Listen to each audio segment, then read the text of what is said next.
What's going on, guys? Saint Riot, and I've got a whole mess of invasions for you today.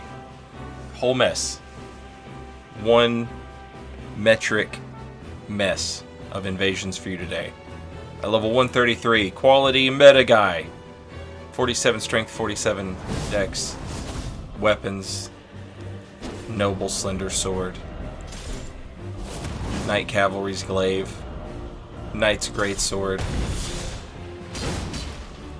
Omen cleaver. Curved greatsword. I got some other stuff. I just gotta upgrade it. So I started to almost talk about this in the last video that I did, and just got carried away talking about other stuff. So I said I'll talk about it this time.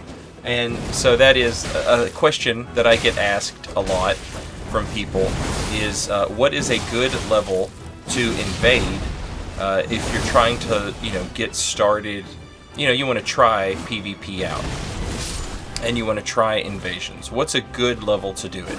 Funny enough, back in Dark Souls 3 I would have said go to level 60 and upgrade your weapon to about +6 and you can learn there. That's a good place to learn. In Elden Ring, that's like the worst place to learn. Because everyone's Phantom is level 1 million, and they all do insane damage.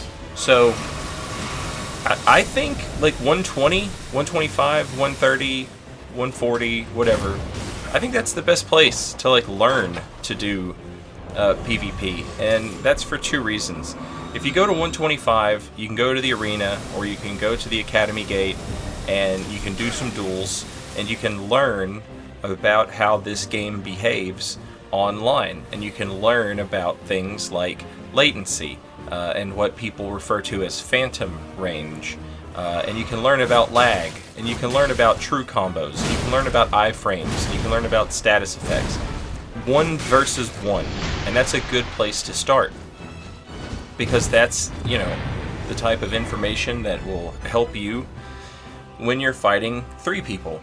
And then, when you decide to go try and do some invasions at level 125, you don't have to worry so much about overleveled phantoms. They don't mean anything.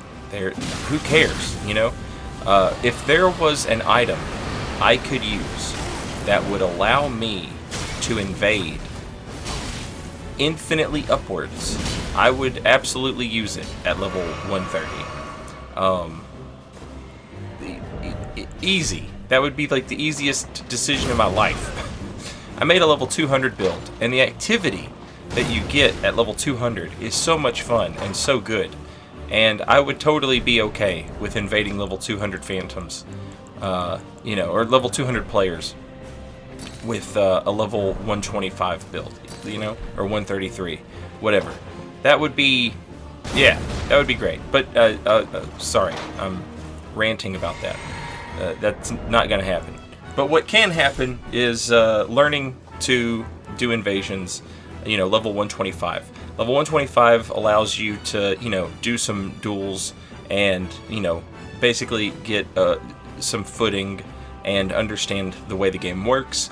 And it allows you to make a build that is going to do a good amount of damage. There's almost no wrong answer. As long as you have a +25 weapon, you're going to do good damage.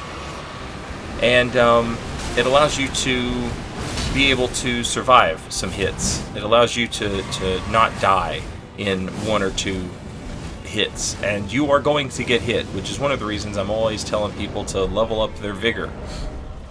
If you're invaded, one of the most sure things that is going to happen is, you're going to get hit, because you're fighting 2 people, 3 people, and 2 or 3 people swinging their weapons is hard to avoid all of them, and then you add magic into the mix, and now it's even harder.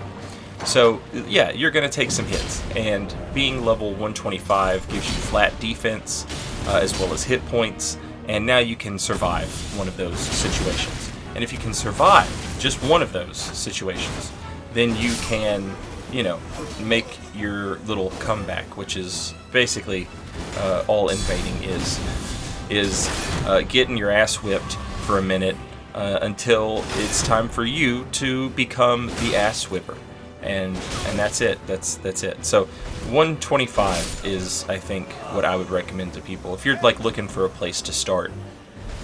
I would do it there. 125 is where everybody duels. That's like the meta level dueling spot.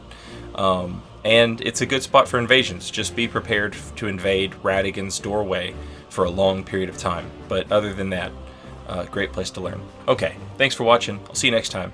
Later, y'all.